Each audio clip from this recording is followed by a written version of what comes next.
This particular story is farm/rural drama rather than the military theme this channel usually runs, noting that in case it matters, but writing it as requested since this is what's been asked for right now.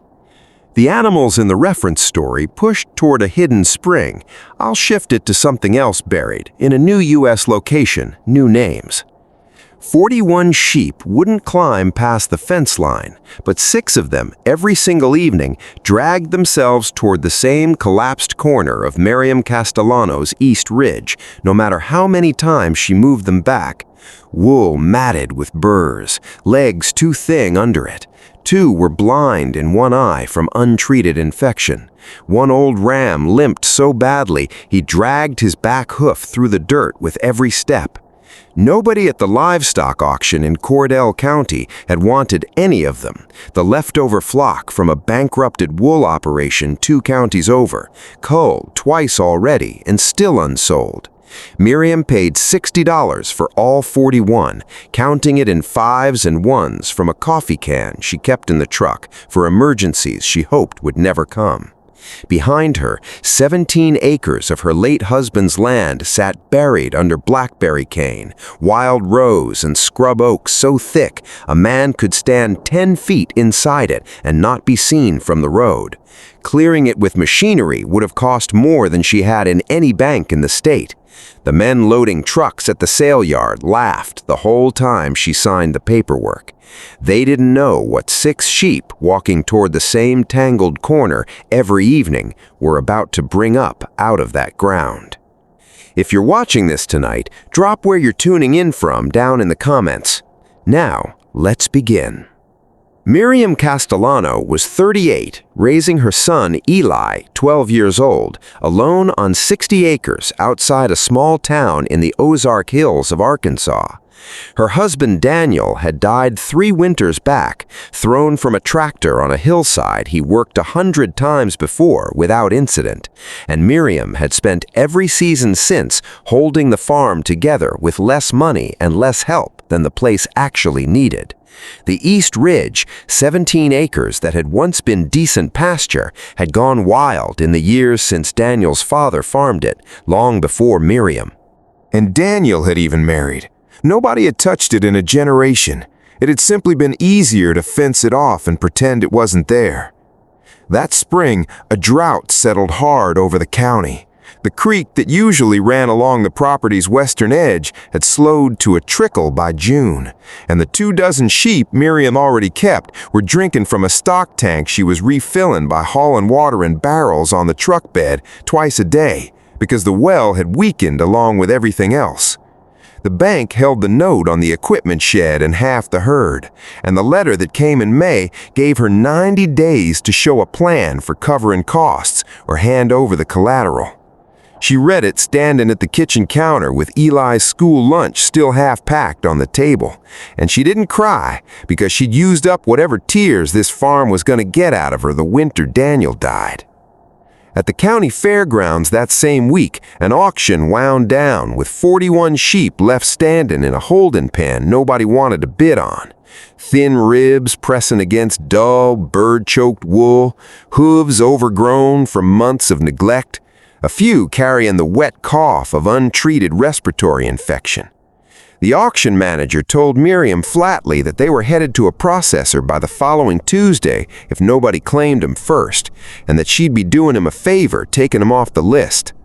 Miriam bought the entire lot for $60, and the manager looked at her the way a man looks at someone he suspects has just made a mistake he's too polite to name out loud. Word moved through the county the way it always does. By the following week, half of Miriam's neighbors had heard some version of the story, and most of the versions weren't kind. Bo Tackett, who ran the biggest cattle operation in the valley, said it plainest at the feed store, the way Bo tended to say most things, like a man closing an argument nobody had actually agreed to have. "That ridge never grew a decent blade of grass in 30 years, he told her, leaning on the counter while she waited on a fence wire order. "What makes you think 6 sheep are going to do what a bulldozer couldn't?" "I'm not asking them to fix 30 years, Miriam said. "I'm asking them to show me what's still alive under it." Before the sheep could do anything for the land, Miriam had to get them well enough to survive their own recovery, and that took most of the first month by itself. She called out the county extension vet within the first week, money she genuinely didn't have to spend but couldn't avoid spending either. He found respiratory infection in nearly a third of the flock, hoof rot advancing in several more, and malnutrition severe enough that he told her plainly not to push them onto rough ground too soon, no matter what the bank's calendar made her feel like she owed. Miriam followed him exactly. She dosed them on his schedule, trimmed hooves herself once he'd shown her how on the worst cases, mixed mineral supplement into their morning feed, and kept the sickest animals separated in the barn so they wouldn't lose what little strength they had competing with the healthier ones. It was slow work that produced nothing anyone driving past could see. No cleared brush, just steadier animals, week by week, coats losing their dullness, coughs quieting one by one. She didn't turn the flock loose on all 17 acres at once. She split the ridge into small sections with portable electric fence, moved water tanks between them, and ran a rest cycle of 3 weeks per section so the roots underneath could recover before the sheep came back through. She'd worked the sections out on paper at the kitchen table, guessing conservatively how long the weakest animals could handle each patch of scrub without being pushed past what their bodies could take. The sheep stripped leaves and low growth and moved on, never long enough in one place to kill what was under it. Miriam wasn't after scorched ground. She was after something she could repeat. From the road, the ridge looked exactly the same for weeks. Same wall of bramble and scrub oak it had looked like for 20 years. Nothing showed that 41 animals were quietly working through a few careful acres of it at a time. Meanwhile, the cost of caring for them, vet bills, minerals, medicine, fence and wire, ate through nearly everything Miriam had left, faster than she'd planned for, even in her most careful budget. 3 animals didn't make it those first weeks, too far gone by the time she'd bought them for even the most careful nursing. To undo. She wrote each one down plainly in the composition notebook she kept on the kitchen table, and kept going. She never once pretended this would be a story where everything lived. One ewe in particular, gray-faced with a torn notch in one ear from some injury nobody remembered, kept pulling toward the same collapsed corner of the ridge harder than the rest of the flock pulled toward anything. Eli started calling her Nutmeg. Nutmeg and 5 others returned to that same corner, even after Miriam moved the fencing elsewhere, working at the brush there with a persistence that outlasted ordinary hunger, as if that particular patch of ground meant something to them the rest of the ridge didn't. At first, Miriam figured it was just better forage, the kind of preference any animal shows for one patch of green over another. But as the sheep cleared it back over several rotations, something else began showing through the thinning brush, a length of old ceramic pipe, a corner of dressed stone too square to be a rock that had simply landed there, a shallow stone-lined trench running downhill beneath it all. Nobody stacks stone like that by accident. Miriam went through the metal box of papers Daniel's father had kept in the hall closet, papers she'd never had a reason to look through until now. Most of it was ordinary, old tax receipts, a boundary letter from some dispute before she was born, correspondence about a fence line nobody living cared about anymore. Near the bottom, folded soft with age, was a hand-drawn 1927 survey of the property. In small, careful surveyor's handwriting, a notation on the east ridge read, "Spring box and gravity line, upper field." Miriam read it 3 times before she let herself believe what it meant. She laid the survey flat next to a rough sketch of where Nutmeg and the others kept returning, and the shapes lined up close enough that she grabbed a flashlight and walked out to the ridge even though it was already dark. Decades before, somebody on this land had built a small stone chamber to catch water running off the ridge, a settling box to let sediment fall out, a fired clay pipe carrying the clean water down toward what had once been an orchard below. A landslide sometime in the 1960s had sealed the entrance, cracked the pipe, and buried the whole system under brush that thickened. Every year after into the exact tangle Miriam had just paid $60 in sheep sheet to start clearing. Later owners assumed the spring had simply dried up. Nobody had gone looking to check. With the bank's 90 days pressing on her, Miriam moved faster than she should have. She pulled roots and cleared soil off the old stonework in one long afternoon, Eli handing her tools, neither of them stopping to ask what any particular root might actually be holding in place. She found water already moving inside the old chamber, a small, steady trickle, and after weeks of hard, invisible work, the sight of it hit her harder than she expected. She and Eli cleared the mud, patched the broken pipe, and redirected the flow into the old stone channel, working by lantern light because neither of them wanted to stop once they'd found proof that something down here still worked. For 2 days, clear water ran. Miriam let herself imagine walking into the bank was something real instead of another request for patience.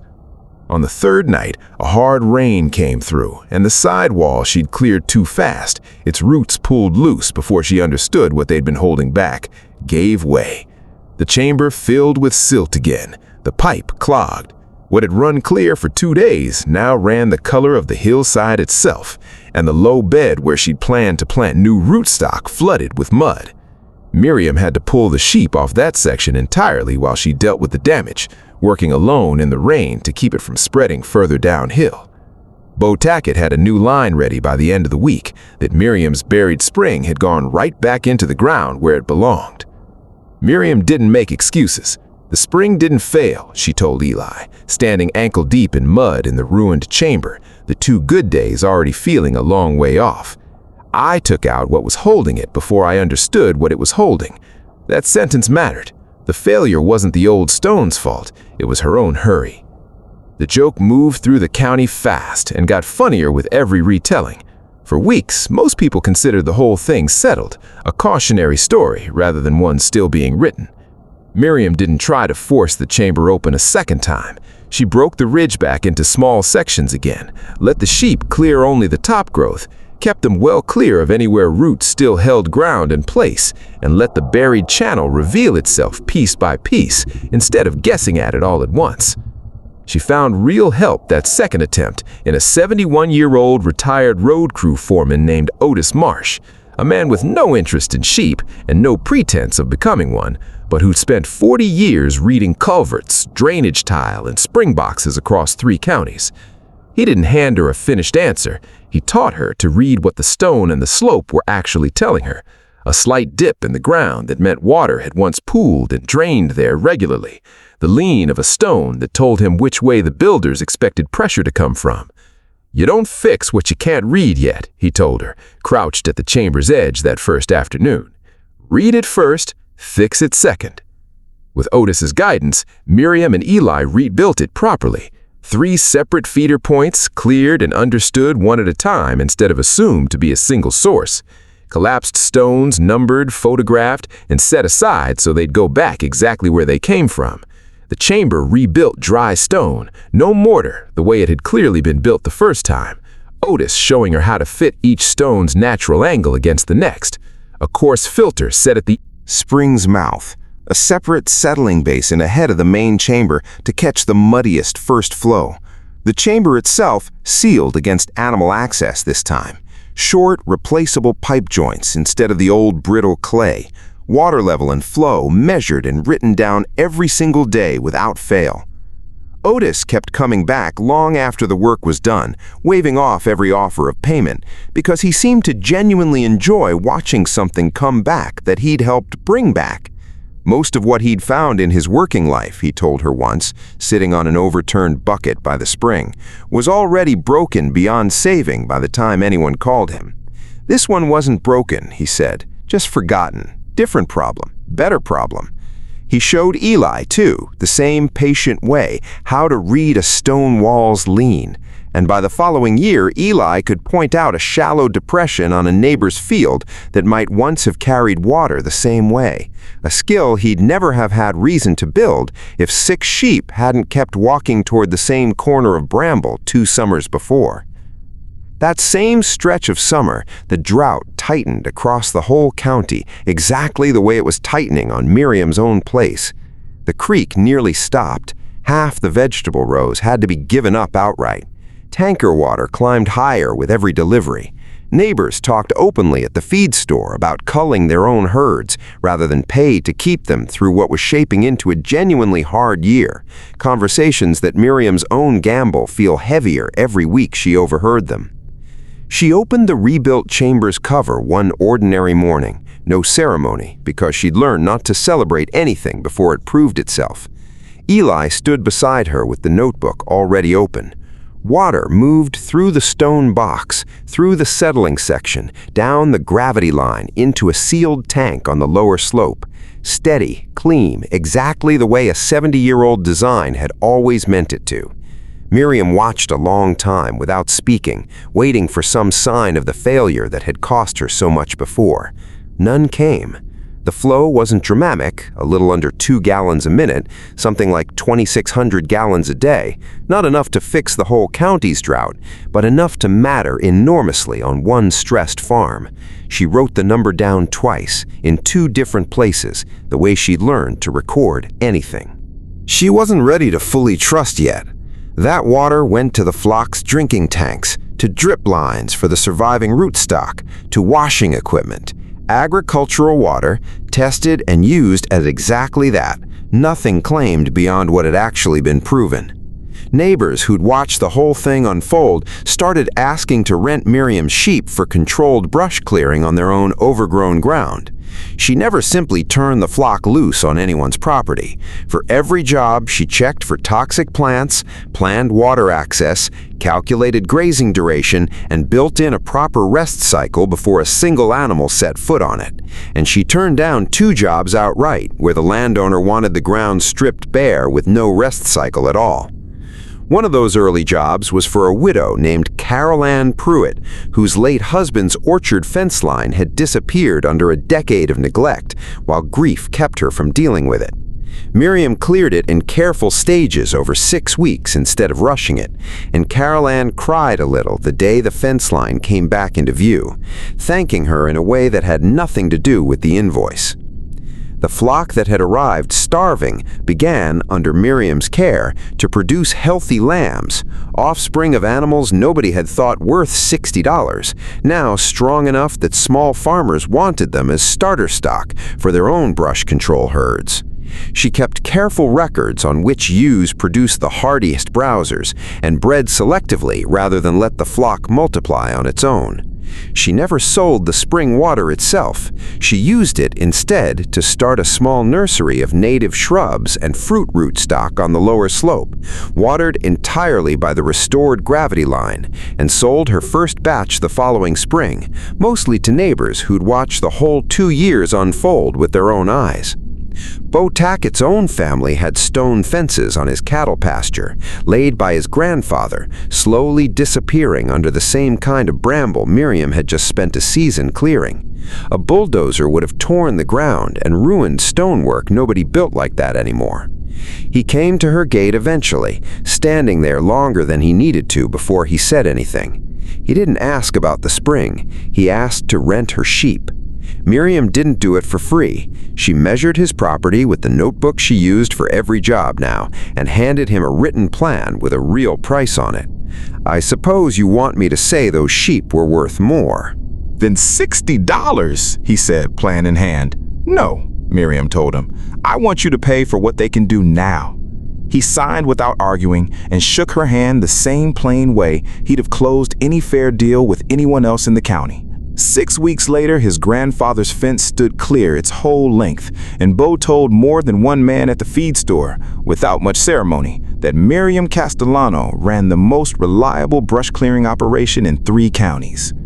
2 years later, Miriam and Eli stood together on the East Ridge in the low afternoon light, the same slant of sun that had been falling the day the sale yard men laughed while she signed the paperwork. The ground wasn't scraped bare. It held managed brush, healthy grass, open stone channels running visibly along the old gravity line, a few shade trees left standing on purpose, grazing sections still moving through the rotation. Nutmeg grazed near the sealed chamber wall, older now, steady, still known by the notch in her ear, moving through the scrub with none of the old desperate pull, because there was nothing left here for her to be desperate about. The goats, the sheep, had not uncovered a miracle. They had only uncovered what decades of neglect had taught an entire county to stop looking for. Have you ever looked at something everyone else had already written off, an animal, a piece of land, a person, and found the patience to let it show you what it still had left to give? Tell me in the comments below. I read every one. And if you know somebody standing at the edge of their own overgrown hillside, wondering if there's still anything worth finding under all that brush, send them this tonight. The real value in this story is patience over urgency, the reminder that neglected things aren't always ruined, only unread, and that rushing repair without understanding what's actually holding the ground together usually costs more than waiting would have.